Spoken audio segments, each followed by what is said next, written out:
Hello friends, I welcome you all for the next lecture of the subject Infrastructure Engineering and Construction Techniques. In this lecture, we are going to discuss the next important concept, that is construction of diaphragm wall. So we will see what is diaphragm wall, what is the purpose, what is the procedure to carry out the construction of diaphragm wall along with the advantages. So diaphragm wall is generally a reinforced cement concrete wall which is constructed by using a slurry technique. So here slurry means a bentonite material is mixed with water to form a slurry. Generally, the thickness of such type of wall varies from 300 mm to 1200 mm and depth is about or up to 45 meter. These walls are constructed in narrow trenches by excavation and a bentonite slurry is poured with the help of pump in the panels of diaphragm wall. So here in a photo we can see a diaphragm wall is constructed. This is a diaphragm wall. This is a diaphragm wall. Here also we can see a diaphragm wall is constructed. So diaphragm wall is a continuous wall which is constructed in ground to facilitate certain construction activities. Diaphragm wall is a reinforced concrete structure constructed in situ panel by panel. Means at the time of construction reinforcement is also placed and such type of wall are constructed in panel by panel section. The wall is usually designed to reach very great depth, sometimes up to 45 to 50 meter, and generally mechanical excavating method is employed. So the purpose of diaphragm wall is it can be used as a retaining wall. It can also be used as cut-off provision to support deep excavation. In case of deep excavation, there is possibility that the side of the trenches may fall. So to support such type of excavation, diaphragm walls are used. The next purpose is it can be used as the final wall for basement or other underground structure such as tunnel and shaft. It can also be used as separating structure between major underground facilities.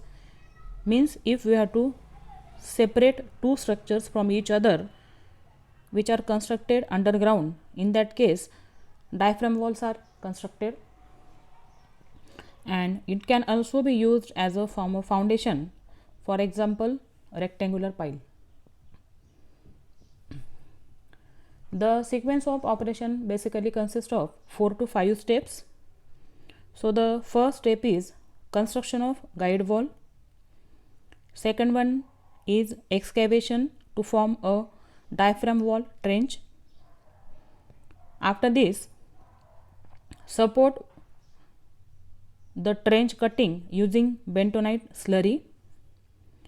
The next step is to insert reinforcement and placing of concrete to form the wall panel. And last one is we have to pour the concrete, that is concreting. So here the figure shows the various steps that are carried out for the construction of a diaphragm wall. Here we can see a diaphragm wall is to be constructed and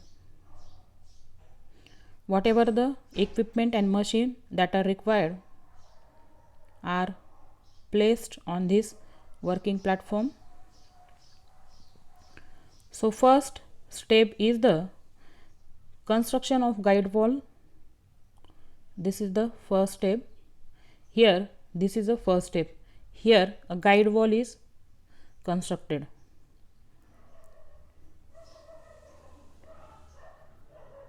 So in this construction of guide wall, the two parallel beams are constructed. Here we can see two parallel beams are constructed.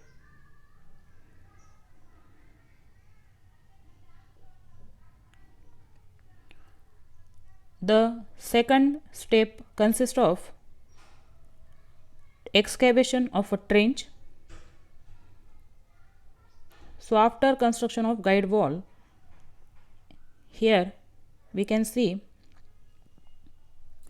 a clamshell or a grab is generally used for trench excavation. Here we can see this is the equipment which is used for the trench excavation. This is step number 2.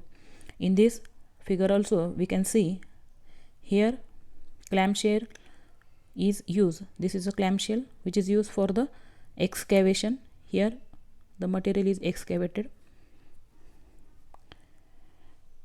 Third step is the excavation support. So support is provided to the excavation by pouring a bentonite slurry. Next step is the reinforcement, that is installation of stop ends and cage, that is reinforcement. So after this excavation, this is a reinforcement cage that we have to install or insert at a required depth. And next step is the pouring a concrete or concreting. So after putting the reinforcement in step number 3, we have to put a concrete by using the ready mix concrete or trimmy pipe. Here we can see trimmy pipes are used. These are called as a trimmy pipe. So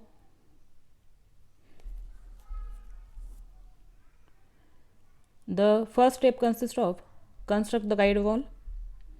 So guide wall is a two parallel concrete beams which is constructed along the side of the wall as a guide to the clamshell which is used for the excavation of the diaphragm wall trenches. So generally clamshell is used for excavation of a guide wall.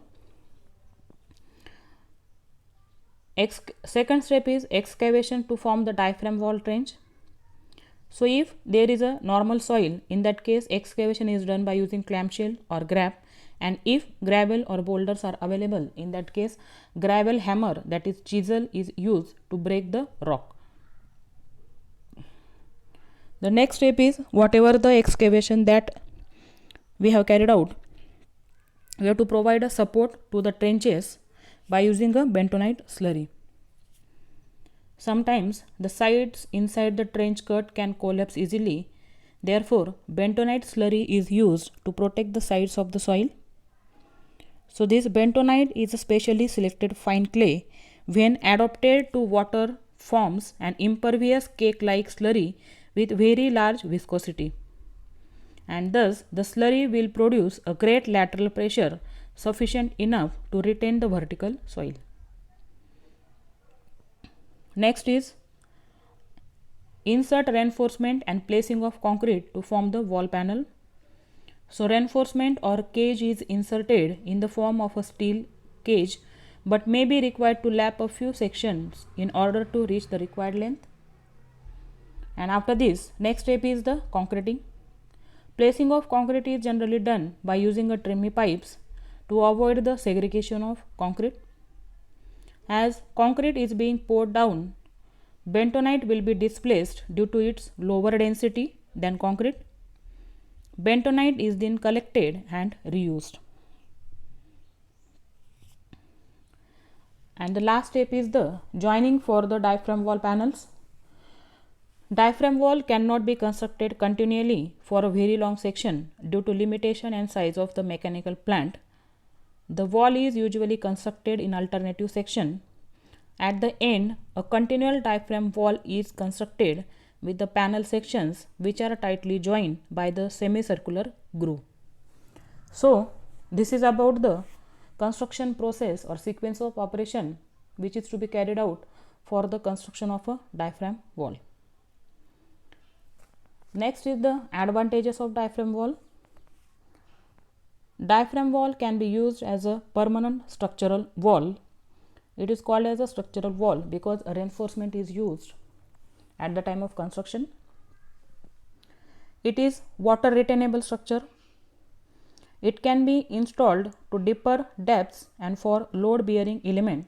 So in introduction itself we had seen the diaphragm wall can be constructed up to a depth of 45 meter to 50 meter. In this type of construction method, less temporary propping, that is supports, are required, means there is almost no necessity of providing a temporary support as that of conventional method.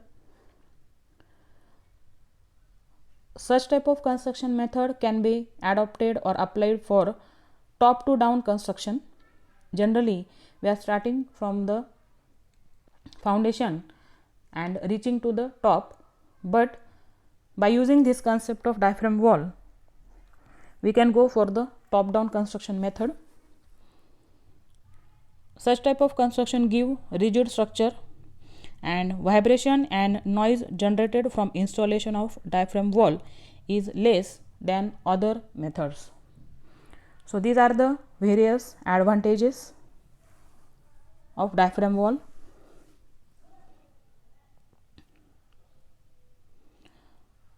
The diaphragm wall can be used as a retaining wall.